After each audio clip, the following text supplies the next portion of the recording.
My name is Bernard. I spent 13 years in Russia. I was running the largest e-commerce business there.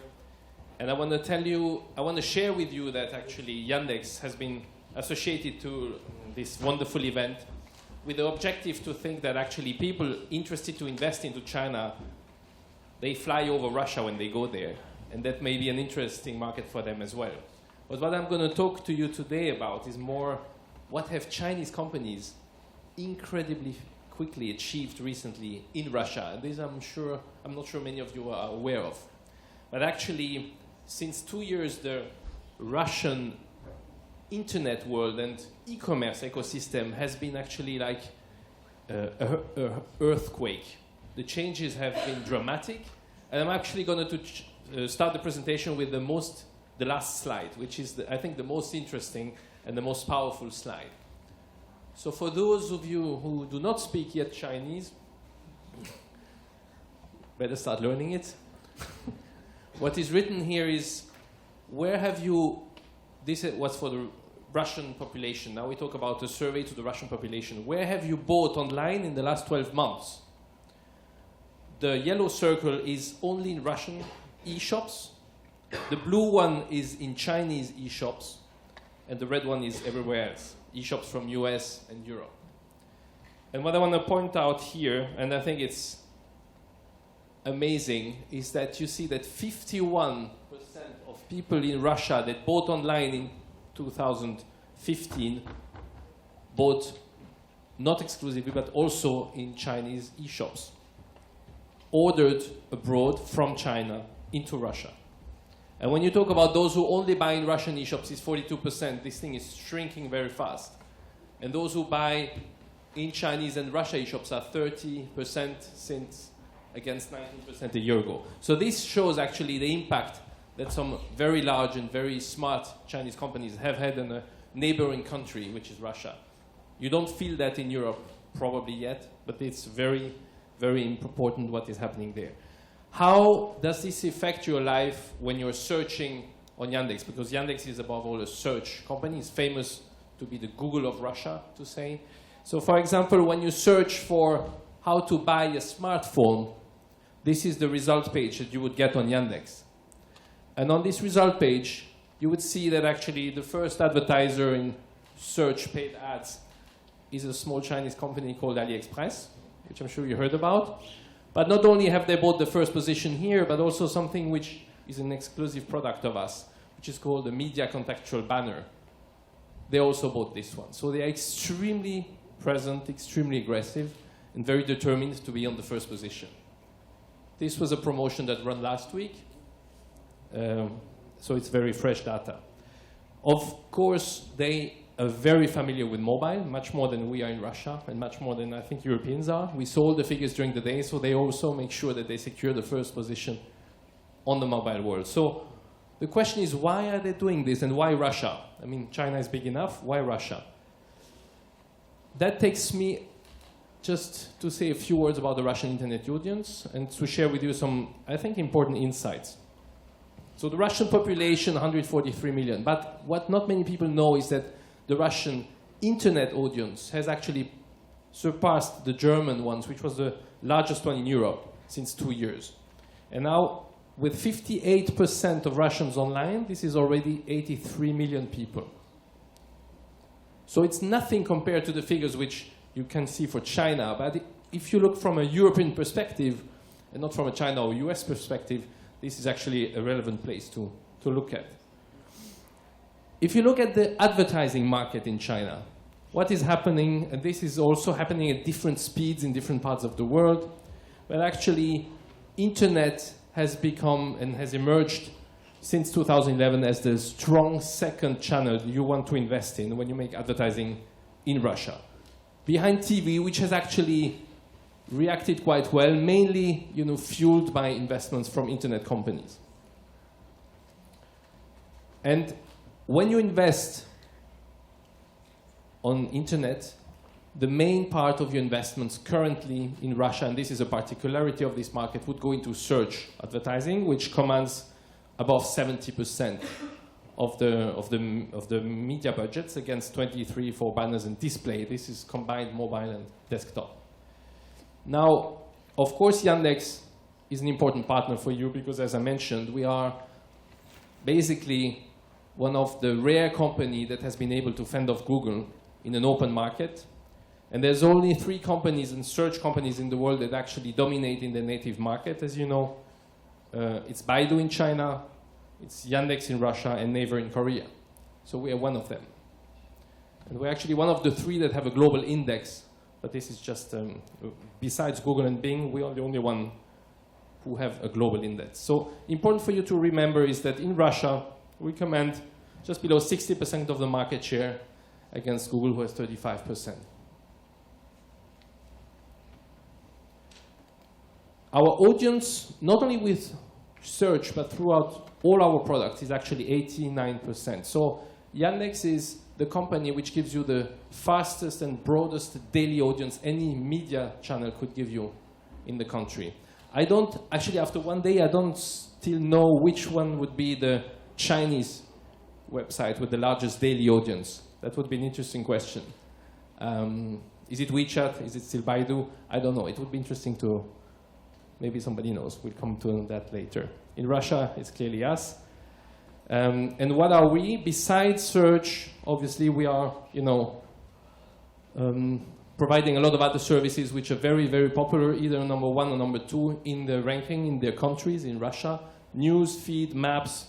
And with the mapping platform, we have a very popular services which is called traffic jams and navigations combined, which are very, very used in Russia.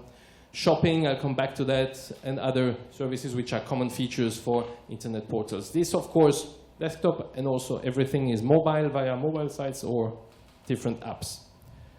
We position ourselves as the gateway to Russia, but we have offices in different parts of the world. The latest addition to this is actually China, where we have opened last September an office in Shanghai. I'm very, very proud to have a Chinese team working now for us and with our Chinese customers, helping them to take advantage of this Russian opportunity, which I mentioned before. Now, just a few words about e-commerce, because I think there is a lot of interest normally in the room about e-commerce. So in Russia, internet population, we mentioned it, 83 million. Only roughly 1/3 already buys online. So this is extremely low. I think it's even lower than in China, from what I heard. So that means that every business in Russia or targeting Russia in the area of e-commerce has fantastic days ahead of them. There is a huge opportunity which is growing organically by 20–25% a year. So this is really the opportunity we want to talk about. Now, this e-commerce site is also very particular because of the size of cross-borders. In 2014, over $4 billion of goods were shipped, packed for individual purchases, and shipped into Russia. And this amount is going to reach $13 billion in 2018. We mentioned the very large size of Chinese products. This is actually the next slide. We saw the progression here from people buying on Chinese sites from 25% to 51%, which we saw in the first slide I mentioned. This trend here is very clear. Chinese companies, various internet companies, big and small, have spotted it. It is completely different from that trend here. This trend is also actually a result of what happened to the Russian currency. You know that the ruble was devalued, which makes it much less affordable for the Russian people to buy to Western e-commerce sites. And also, of course, makes Chinese products, which are sold in Russia at a fraction of the price of the other suppliers, very, very popular. That is, of course, one of the reasons of this strong progress. But this trend is happening much faster than everybody was expecting. And I think this is something I wanted to comment on today, because it's really a country which is experiencing the strength of some big Chinese players. What is imported in these cross-border sales? Mainly not electronic goods, actually. Mainly clothing and shoes. This is not only the largest category, but the category growing faster than any other. And then you have children goods. So I know there are some European sites that actually ship this to China, because for Chinese parents it's extremely important to make sure that they have an original product when it's about their kids. This includes also baby food. So this is the second category. And then third category and beyond, you have electronics, which comes less as a surprise. These slides will all be available anyway after the presentation, so if you're interested. How do we as Yandex support and help e-commerce? Well, we have since 2002 a very, very popular service called Yandex Market. Yandex Market is an aggregator of product feed from e-commerce websites. So we're kind of a meta search, if you want, of goods, except that we don't scroll the databases of the suppliers. We work with the product feeds which they give us. And Yandex Market is actually the place to be if you want to be visible in the Russian ecosystem and sell your products online. Above 80% of people would start their search for a product on Yandex, checking at Yandex Market. What do? We combine not only, we combine selection of prices amongst retailers, but also product ratings and reseller ratings, which is, the most valuable information you want to use when you are a new buyer online and you don't know which website to trust. We also asked our audience, would you be interested to look at foreign goods?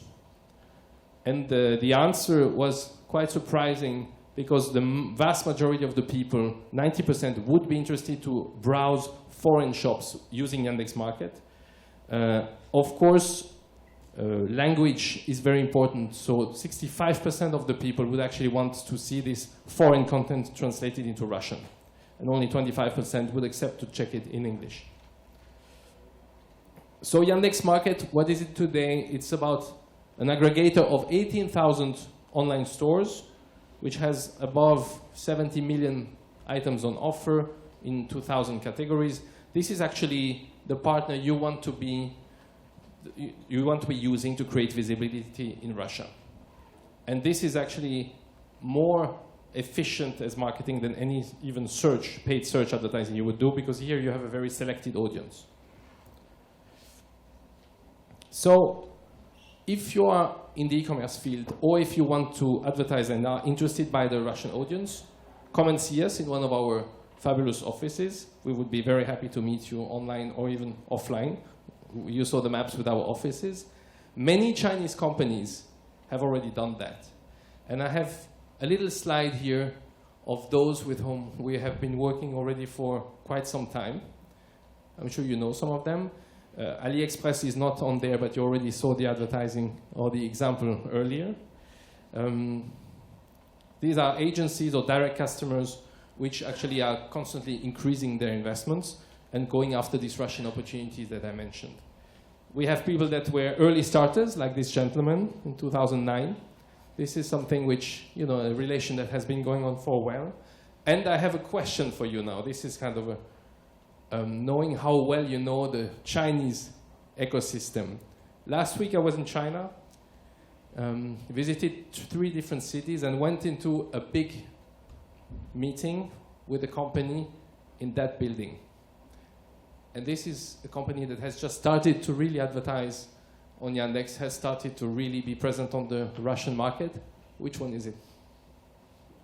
Is it the new headquarters? No. No. It's written here. Which company has its headquarters? This is a small startup of 30,000 people. No. It was mentioned a few times before me. No. It is GD.com. So just to mention, AliExpress is here. GD.com has really now started. We visited them last week. Brand new headquarters outside of Beijing. Amazing, amazing size, amazing people. It is remarkable how the Chinese have understood the potential of the Russian internet and the business and how fast they unfold their business there. So I invite you to do the same and come and talk to us. Thank you for the invitation, Laura.